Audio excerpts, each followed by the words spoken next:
Assalamualaikum warahmatullahi wabarakatuh. Hai teman-teman, perkenalkan kami dari kelompok satu. Kami akan mempresentasikan materi mengenai desain penelitian yaitu desain between subject. Sebelum memasuki materi, izinkan kami untuk memperkenalkan diri masing-masing. Saya Ayuning Tias. Saya Erika Bunga Azahra. Saya Nita Priscila Sari. Dan bersama saya Putri Nadia Syahda Bisyara.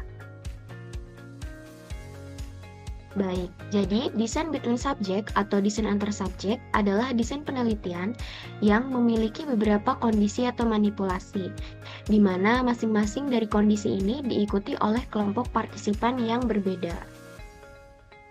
Adapun tujuan dari desain between subject sendiri adalah membandingkan hasil dari variabel dependen antara kelompok-kelompok yang berbeda untuk menentukan apakah berbagai tingkat variabel independen ini menyebabkan perbedaan yang signifikan dalam hasil. Selanjutnya yaitu ada kelebihan dalam desain between subject. Yang pertama yaitu mengurangi resiko carryover effect, yaitu efek yang didapatkan setelah manipulasi pertama yang kemudian mempengaruhi ketika pengambilan data di manipulasi kedua. Dalam desain between subject, setiap kelompok partisipan hanya diberikan satu kondisi atau perlakuan tertentu.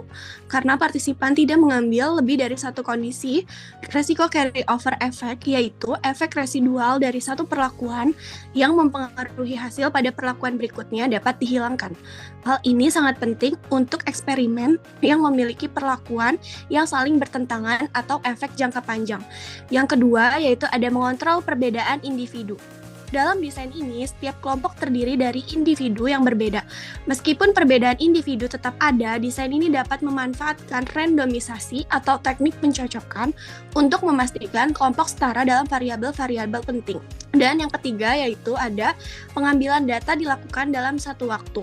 Dalam desain between subject, data dari setiap kelompok dapat diambil secara paralel karena masing-masing partisipan hanya mengikuti satu kondisi. Hal ini membuat proses pengumpulan data lebih efisien dalam hal waktu dibandingkan dengan desain within subject yang memerlukan jeda antar kondisi untuk menghindari kelelahan atau adaptasi. Desain ini sangat berguna dalam eksperimen yang melibatkan banyak partisipan atau memiliki batasan waktu. Adapun 3 kekurangan desain between subject, diantaranya yang pertama membutuhkan lebih banyak sampel. Desain ini memerlukan lebih banyak partisipan karena setiap kelompok hanya menerima satu perlakuan. Yang kedua, membutuhkan kontrol yang ketat.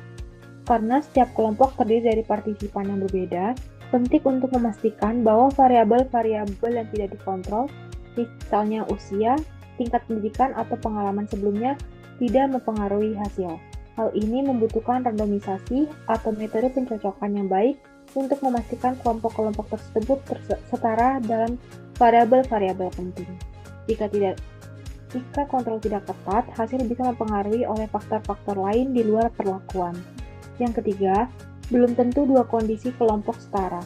Meskipun telah dilakukan randomisasi atau pencocokan, tetap ada kemungkinan bahwa perbedaan individu antara kelompok-kelompok dapat mempengaruhi hasil. Karena kekurangan-kekurangan ini, peneliti harus berhati-hati dalam merancang eksperimen untuk memastikan hasil yang valid dan reliable. Kemudian ada contoh dari kasus desain between subject.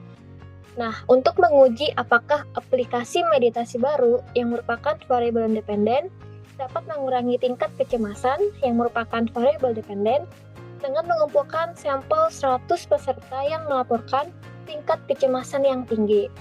Kemudian, dari sampel tersebut dibagi menjadi dua kelompok, yaitu ada kelompok eksperimen dan kelompok kontrol. Di mana para peserta dalam kelompok eksperimen ini diinstruksikan menggunakan aplikasi meditasi selama 20 menit setiap hari selama 4 minggu. Lalu, untuk para peserta dalam kelompok kontrol, itu diinstruksikan untuk melanjutkan rutinitas harian tanpa menggunakan aplikasi meditasi.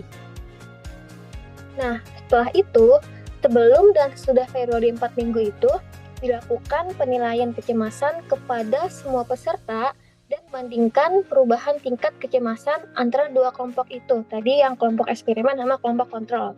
Apakah aplikasi meditasi itu memiliki efek yang signifikan dalam mengurangi kecemasan?